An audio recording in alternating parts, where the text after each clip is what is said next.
Yung favorite ni brother na puppy love. Ano pa yung puppy love? Sa Tagalog, yung tuta na pag-ibig. Now, nais ko po na makita po natin at pag-aralan po natin isa-isa. Hindi na po tayo magpapakatagal. Pag sinabi, number one, storage. Pag sinabi natin storage, ito po ay familial love. Pag familial, in the Bible, storage is a Greek word of family love. Ito po ay nakasentro sa pamilya na pagmamahalan. So papasok po tayo sa family love. So storage, like the affection among mothers, fathers, sisters, and brothers. Natural affection and closeness within family bonds like parents, child, or siblings love.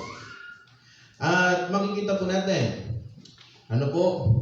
likas na mapagmahal ang pagiging malapit sa loob ng bukod, sa buklod ng pamilya. So, mayroong separate or paghihiwalay na pag-ibig sa loob po ng pamilya, sa relasyon ng magulang sa anak at sa magkakapatid. At may tuturing po natin yan na talagang isang magandang pagmamahalan sa loob ng pamilya. Kumbaga, yung mga anak, tinatrato yung mga magulang, iba kasi yung pagmamahal ng anak sa magulang At iba din yung pagmamahal ng magulang sa mga anak. Pero kung titignan po natin, sa loob ng tahanan, yun ang nagpapatibay para magkaroon po ng mas matibay na samahan sa loob ng pamilya. Iba din yung iba rin yung pagmamahalan ng magkapatid. Siyempre, iba yung sa brothers and sisters, At makikita po natin examples of storge love in the Bible. The love between Noah and his wife. Noah and his wife. Doon po sa Genesis, mababasa po natin. The love of Jacob for his sons. Sa kanyang mga anak. Pero titingnan po natin, meron po siyang pinakamamahal na anak. Yun po si Joseph. Pero kung titingnan po natin, magulang, mahal niya naman yung mga anak. Meron nga lang talagang favoritism na tinatawag, di ba? Sa mga parents, may mga ganun may mga gusto. May mga gustong anak. Kasi mabait to. Mahal ko yan, pero okay lang. Pero mas mahal ko pa rin to kasi mas mabait to Pag inutusan ko nga yan, di yan nare-reklamo, di ba? Yung pag ito nga, pag inutusan ko to, wait lagi ang sagot Pwedeng mamaya na lang lagi Pero pag ito, inutusan ko to, susunod agad yan. Kaya mas mahal, kumbaga, ito 95%, pero ito 100% yung pagmamahal. Parang si Jacob, ganun sa 12 anak niya, talagang ang pinakamamahal niyang anak, si Joseph. Siguro, mayroong ugali yung mga nakuna sa kanya na ayaw niya. The love of Martha and Mary for their brother Lazarus. Makikita po natin, kung paano po minahal ng magkapatid yung kanilang kaisa-isang lalaki. At makikita po natin doon na itong tatlong ito ay mga kaibigan ng ating Panginoon Kristo. Pero makikita po natin kung gaano po nila minahal itong kapatid nila. Kung maalala nyo, nung namatay po si Lazarus, talagang nagluksa. May time pa nga na sinisi nila ang Panginoon that time. Kasi hindi siya pumunta agad bago mamatay yung kanilang kapatid na sana mapagaling ng Panginoon agad. Pero makikita po natin yung closeness ng magkakapatid. Ang tanong, kayo po ba sa mga magkakapatid, mataturing mo ba na close kayo ng kapatid mo? O magkaagaw? O parang Jeremiah and Michelle yan Nung mag-isa lang yung Jeremiah, talagang focus sa nag-iisang anak. Pero nung naging dalawa na, ayun, nahati. Kaya minsan naiisip ng